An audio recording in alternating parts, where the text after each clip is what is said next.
নমস্কার বন্ধুরা। এখন বিরিয়ানি কম বেশি সকলেই বাড়িতে রান্না করেন, আর বিরিয়ানি খেতে প্রায় সব মানুষই মোটামুটি ভালোই বাসে, সে চিকেন বিরিয়ানি হোক আর মাটন বিরিয়ানি হোক। আজকের আমি তৈরি করছি চিকেন বিরিয়ানি, আর এই চিকেন বিরিয়ানি কত সহজে তৈরি করেছি সেটাই দেখাবো। বিরিয়ানি তো সবাই তৈরি করেন, কিন্তু আমি যেটা করেছি ঘরের সামান্য কয়েকটি সাধারণ উপকরণ দিয়ে এটা তৈরি করে নেওয়া যাবে, আর খুব সহজ পদ্ধতিতে এটা তৈরি করে নেওয়া যাবে।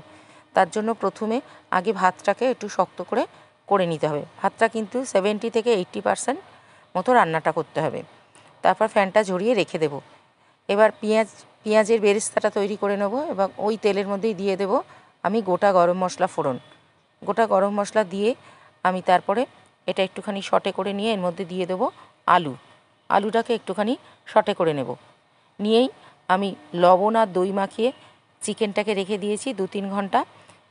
এবার আলুটাকে একটুখানি ভেজে নিয়ে ওর মধ্যে আমি যে লবণ আর দই মাখানো চিকেন আছে সেটা দিয়ে দেবো।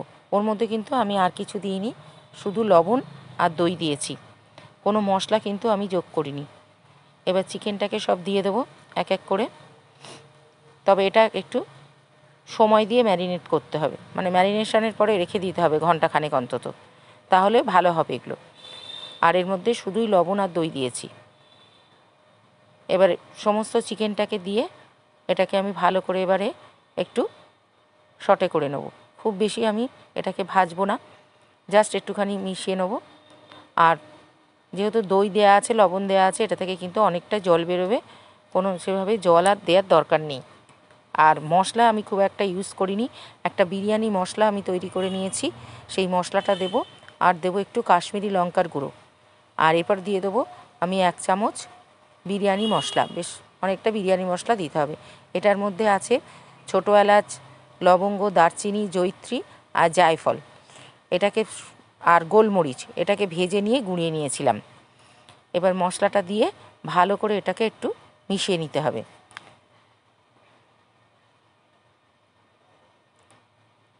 আমি 750 চালের বিরিয়ানিটা তৈরি করছি, আর এর মধ্যে আমি 1 কেজি মাংস ব্যবহার করেছি।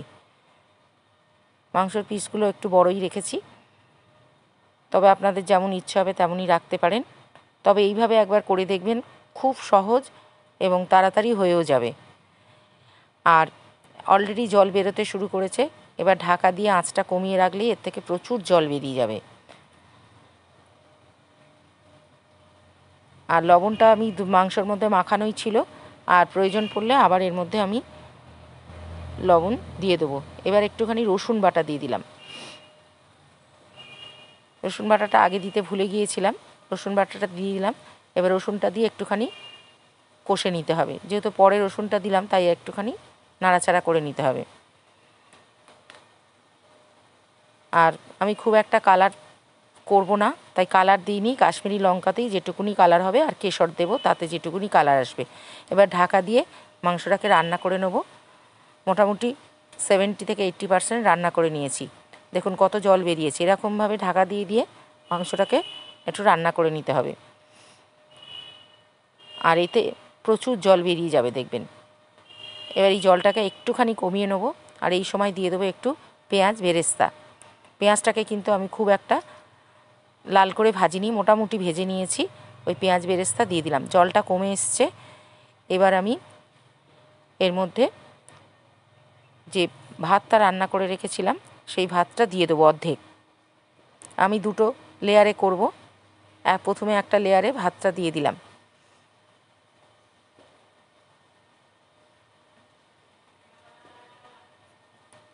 মোটামুটি যতটা ভাত এর মধ্যে দেওয়া যাবে ততটা দিয়ে দেব। ভাতটা আমার দেয়া হয়ে গেল। এবার এর মধ্যে আমি দেব, প্রথমেই দিয়ে দেবো এর মধ্যে আমি একটু ঘি দিয়ে দেবো। ঘিটাকে গলিয়ে রেখেছিলাম, ঘি দেবো। তার আগে দিয়ে দিলাম একটুখানি ওই যে মশলাটা করে রেখেছিলাম বিরিয়ানি মশলাটা দিয়ে দিলাম। এবার একটু পেঁয়াজ বেরেস্তা দিয়ে দিলাম, আর দেব ঘি, পরিমাণ মতো ঘি দিয়ে দেব। ঘিটা আমি আগে ব্যবহার করিনি, এবার ঘিটা এখানেই দেব। এখানে 2 চামচ মতো ঘি দিয়ে দেবো। আর একটা জলের মধ্যে, জলে নয় ভুল বললাম, একটু দুধের মধ্যে মিঠা আতর আর কেশর ভিজিয়ে রেখেছি। এবার ওটা ওপর থেকে 2 চামচ দিয়ে দেবো। মানে 2-3 চামচ দিয়ে দেবো। আর মধ্যিখানে একটুখানি গর্ত করে এর মধ্যে দিয়ে দিলে নিচটাতেও ফ্লেভারটা চলে যাবে। এবার উপরে আবার একবার ভাতের লেয়ার দেব, দিয়ে ওই একইভাবে পেঁয়াজ বেরেস্তা, বিরিয়ানি মশলা আর ওই দুধে গোলা আতরটা দিয়ে দেব।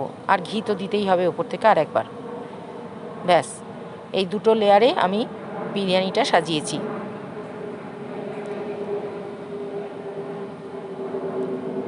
বিরিয়ানি মশলা দিয়ে দিলাম, ওপর থেকে ঘি দিয়ে দিলাম। ঘিটা যে যেমন খাবেন সেরকম দেবেন, তবে আমি খুব একটা ঘি দিইনি।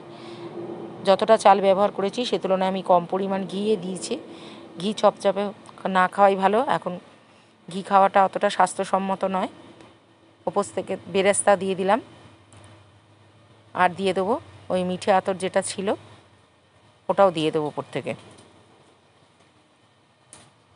এইভাবে করলে খেতেও ভালো হয়, আর খুব একটা তেল মশলাও থাকে না, আর খুব তাড়াতাড়ি এটা হয়েও যায়। এবার ঢাকা দিয়ে প্রথমে আমি ডাইরেক্ট কিছুক্ষণ দমে দেবো, তারপর একটা তাওয়া বসিয়ে দিয়েছি লোহার, এটার উপর বসিয়ে আমি দমে দেবো। প্রায় 15 থেকে 20 মিনিট আমি দমে রাখবো এটা, তাহলেই তৈরি হয়ে যাবে বিরিয়ানি। আর এই গরম গরম বিরিয়ানি রায়তা দিয়ে খেতে বেশ ভালো লাগে। দেখুন, ভেতর থেকে ধোঁয়া যতক্ষণ না বেরোবে ততক্ষণ কিন্তু বিরিয়ানিটা সার্ভ করা যাবে না। দেখে বুঝতে পারছেন ভেতর থেকে কি সুন্দর ধোঁয়া বেরিয়ে গেছে, মানে বিরিয়ানিটা পুরোপুরি তৈরি হয়ে গেছে। এবার বিরিয়ানিটা আমি সার্ভ করে দেবো। অসাধারণ খেতে হয় এভাবে, আর খুব কম সময় হয়েও যায়। আপনারা পারলে একবার অন্তত চেষ্টা করে দেখবেন, খেতে কিন্তু খারাপ হবে না। কতটা ঝরঝরে হয়েছে দেখুন। এইভাবে দমে দিলে, তাওয়ার ওপর বসিয়ে দমে 15-20 মিনিট রাখলেই কিন্তু ব্যাপারটা খুব ঝরঝরে হয়ে যায়। খুবই ঝরঝরে খেতে হয়েছিল, আর খুবই টেস্টফুল হয়েছিল। আমার ভিডিওটা আজকে এখানেই শেষ করছি। সকলে ভালো থাকবেন, সুস্থ থাকবেন। আর যদি আমার ভিডিও পছন্দ হয় তাহলে একটা লাইক কমেন্ট অবশ্যই করবেন। আর আমি এই বিরিয়ানিটা রায়তার সঙ্গে পরিবেশন করেছি। আপনারা অন্য কোনো তরিতরকারি দিয়েও পরিবেশন করতে পারেন। আজকে এখানেই শেষ করলাম।